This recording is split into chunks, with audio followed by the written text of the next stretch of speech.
Okay, so on question number 1, we have a velocity versus time graph, okay? And we're trying to find the total displacement of the object over the whole trip.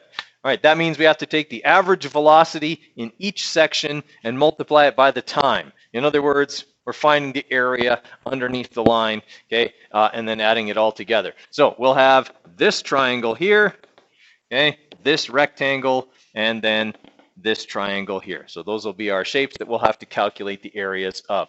So for our first one here, we've got 10 seconds by 60. So 10 times 60 is 600, divided by 2 is 300. Okay, then we have 60 times 5 seconds, which is another 300 meters. Okay, and then we have 60 times 15 seconds divided by 2. I think that comes out to 450. Yeah. Okay. So 1 mark each for those calculations.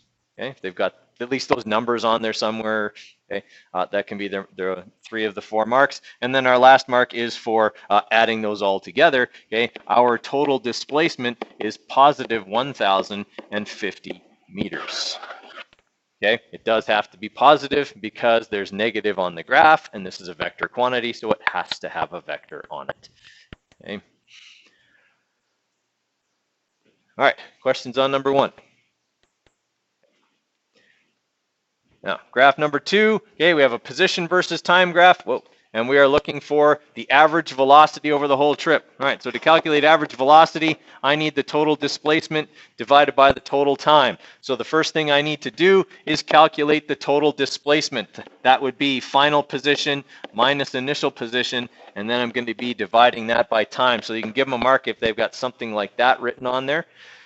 Okay, another mark for plugging in the numbers. So that's going to mean negative 20 minus 0 divided by 9 seconds.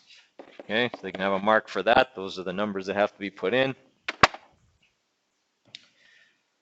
Okay, and then we'll have negative 20 divided by 9, right, is negative 2.2 meters per second.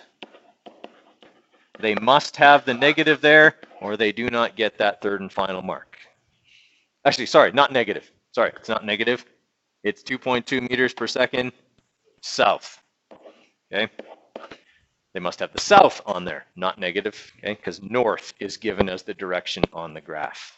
Okay, so negative north is south. If they wrote negative north, I'll let that be negative wrong today, but in the future we don't write negative direction, like the negative north is south. Okay, don't write negative north.